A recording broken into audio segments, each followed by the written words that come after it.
Jinoyat va jazo. Nima deysiz? Oy, o qiz tunukun sapsaqladigu.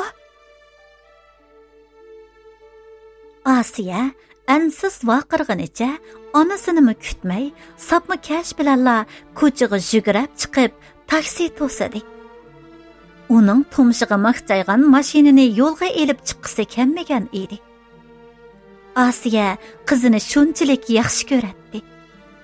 Garchi mijozini bekmi yoqtirib ketmasimi, qizi uning tilini uzun, yuzini yo'ruq qilgan edi. Qizining yeshig'i mos kelmagan oqilona fikrlari, ota-onasiga omroqligi, maktab va oiladagi o'tkirligi hammalarning eg'iziga birlik keladi.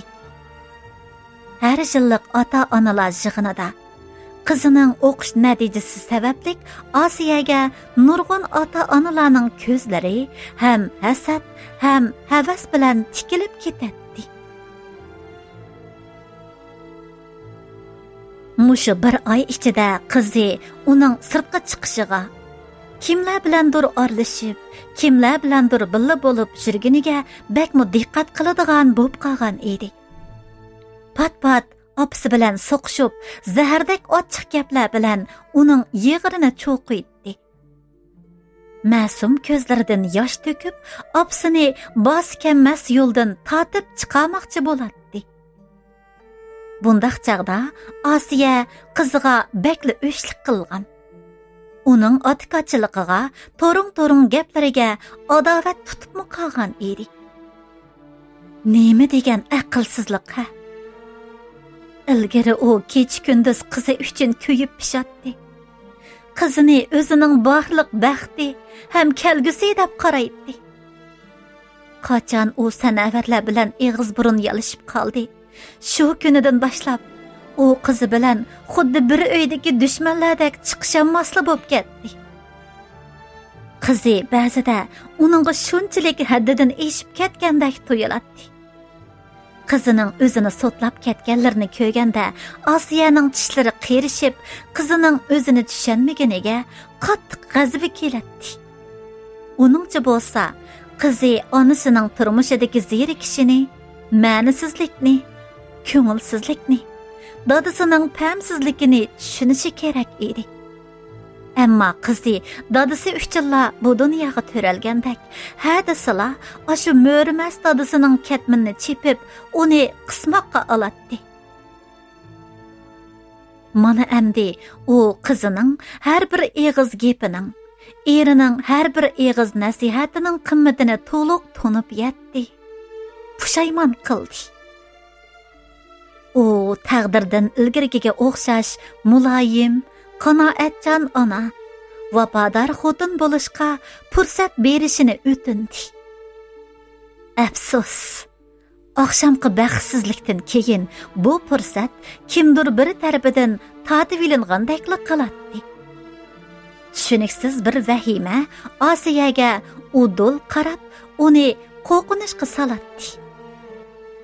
O'zining shunchalik vahimada qilayotganiga qaramay, Asiyaning kallasida bir qator jonsiz planlari, xuddi kapsiz balalarning muallimlarga yezib beradigan amalga oshmas va'danomalardek laylab pishiradi. Qizining so'qiruvcha yallig'i bor edi. Shu qo'zg'ilib qopdi-da.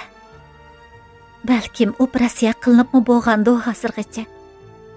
So'qiruvcha operatsiyasi degani doktorlar uchun bir qatim tirnoq olganchilikli ish. Balkim taqdir uningga qayta fursat berayotgandi. Uning qizi va eri bilan yarashib olishi uchun atay mushundaq bir bolnisga kirib qilishni o'rinlashtirgandi. Agar shundaq bo'lsa, u cho'qim ilgirgidek qizining beshida parvona bo'lib, uning holidan xabar oladi. Qiziga kitob o'qib beradi. Qizi va eri omroq tomoqlarni etadi.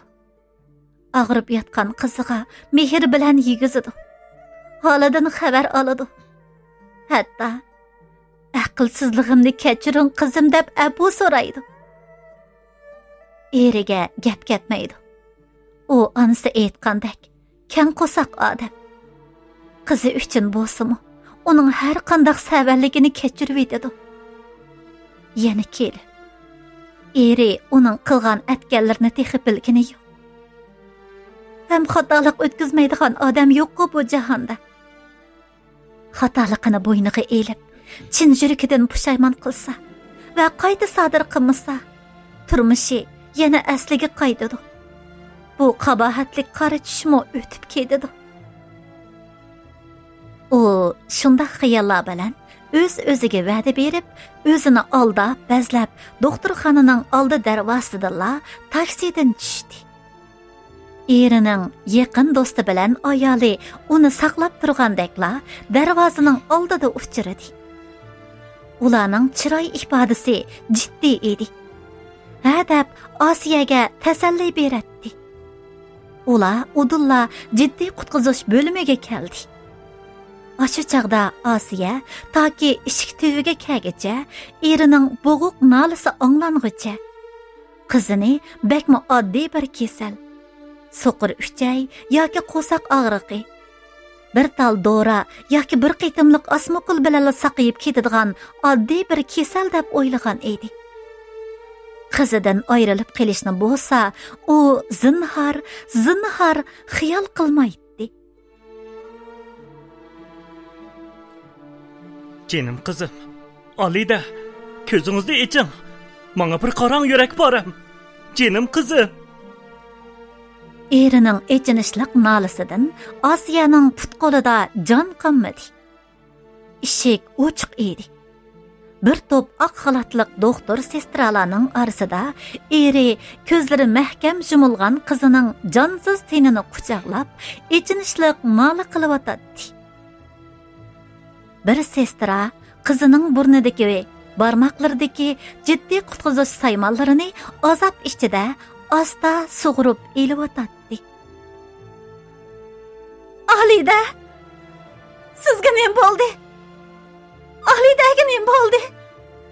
Alida, ko'zingizni oching. Sizlar nima deb jim turasizlar? Nimashqa uning qo'l solmaysizlar? Shundaqmi doktor bo'landi? Asiya vahima bilan chakchiyib ketgan ko'zlarini aloq-jaloq qilib, eriga, doktor sestralarga vaqirganicha qizining yiniga o'zini otdi. Qizining guppida ishib, qon uyib qolgan yuzlarini siladi. Voy chiroyli qizim. Chiroyli yuzingizga nima bo'ldi, jinim qizim? Yuzingizni kim shunday qilyapti? Nima bo'ldi? Sizga nima bo'ldi? Nimishqa gap qilmaysiz? Alida nimishqa gap qilmaydi? O'zingizni besib eling, Osiya. Bir ayol uning azobdan pari-pari bo'lgan tenini quchoqlab oldi. O'zingizni besib eling, jinim. Sabr qiling. Akşam Alida Nahiyaga saboqdishining mototsiklida mingishib beribdi-kan. Nimishqa bag'ini bilamadik. Yo'lda ketayotganida mashina so'qib etibdi. Kecha ularni hech kim payqamabdi. Faqat sahar vaqtida doktorxonaga olib kelinibdi. Billa hodisaga uchirgan balani asirmi qutqizib. Ammo Alida vaqtida doktorxonaga olib kelinmagashga doktorlarmi amal qilolmadi. Bechora qizning jigri yerilib ketibdi deydi. Nima? Asiya xuddi ikki puti chepib tashlangandek sochlarining qamonlig'icha tizlanib qoldi. Shu daqiqada uning ko'zlari karvatning oyog'ida turgan, qonga bo'yalgan oq chaponni ko'rdi. Uningga hamma ish oydin bo'ldi. Uning bu chaqdagi ruhiy holatini tasvirlash qiyin edi. U o'z ko'zlariga ishonolmadi. O'z aqliga ishonolmadi. O'mlab qopib qizining yeniga keldi. Va xuddi o'lib qolgan kuchukini ko'rgan tishi shirdak qizining texi sovishga ulgurmagan nozik teniga sarg'ayib ketgan chiroyiga diqqat bilan qarab chiqdi. Chiroyi dahshatlik ruhiy azobdan purishib ketgan edi. U to'xtamasdan beshini chayqaytdi. Xuddi bazgak bo'lgan odamdek tishlari ko'sildaydi. Yuzida qon didori qilmagan edi.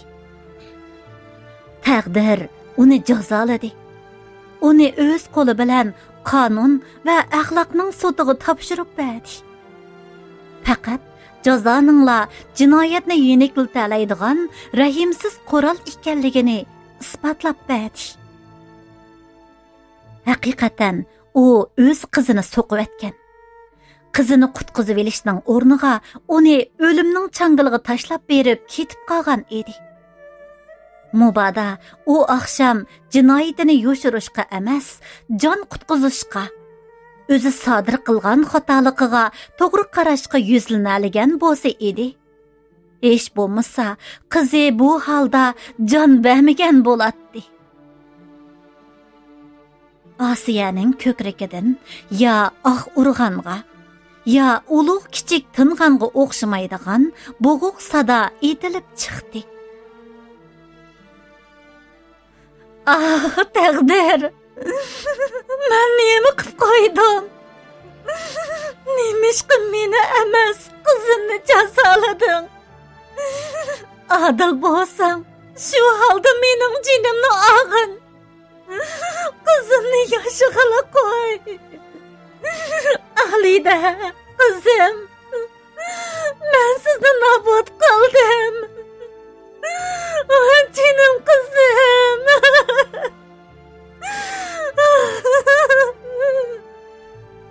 Ayniqki, qizi saboqdishining kayniga mengishib, Nahiyaga opsini izlab borgan. Opsini yomon yo'ldan qaytirib kelmak bo'lgan.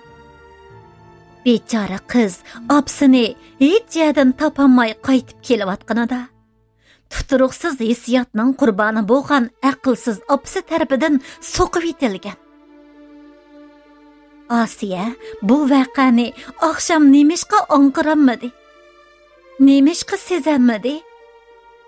Ashu oq chaponni qizi uchun o'z qo'li bilan bozordan setib olgan-ku. Uni nemishqa to'niyamadi, nemishqa qizini qutqizib ololmadi.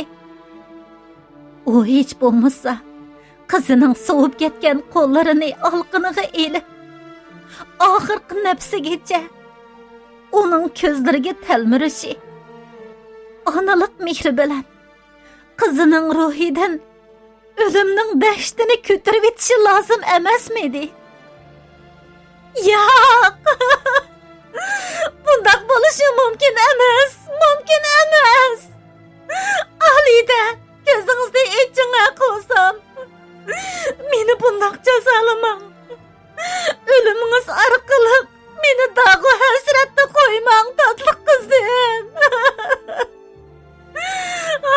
Jinim qizim.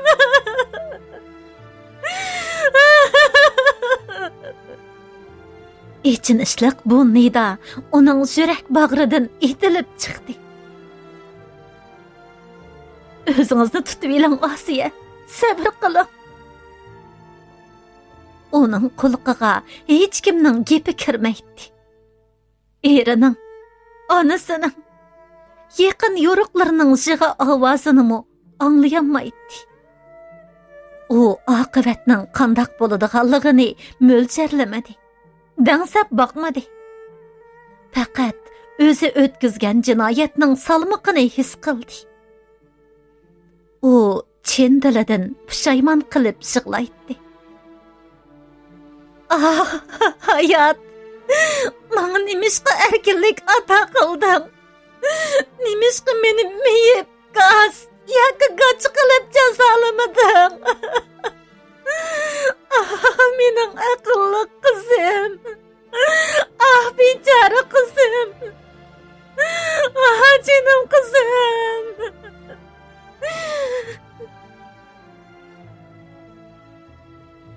U nima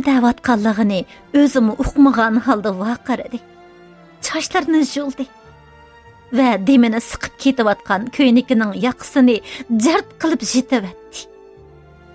U echilib qolgan oppoq ko'ksigimi parvo qilmay, talvilashgan holda qizining yenidan etilib chiqib ketdi.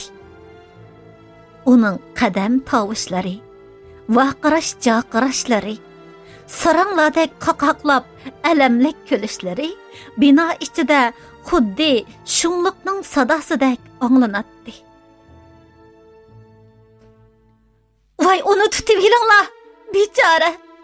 Qizining dadidan nervisidan ketdi bo'g'ay. Voy insit, voy qizim.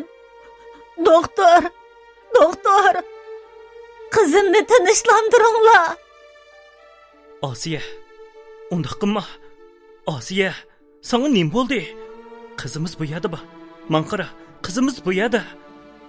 Kishilar judolikning alimiga chidayolmagan bechora onaning keynidan chepib chiqib ketdi.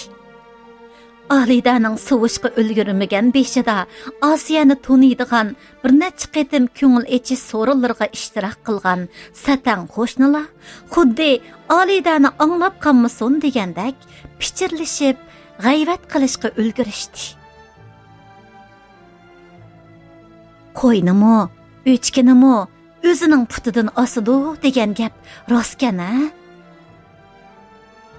2011-yil 7-oyning 7-kuni Xijingda yezildi. Aziz o'qirmanlar, sevimli tangsharman do'stlar. Faxrlik yozuvchimiz Nurgul Abay xonimning qo'lida bitilgan Jinoyat va jazo nomli asar to'liq tamom. Yaxtirib anglagan, bizni qo'llagan barcha sevimli ishtirokchilarimizga chin qalbimizdan minnatdorligimizni bildiramiz. Diqqatinglar keyingi asarlarimizda bo'lsin.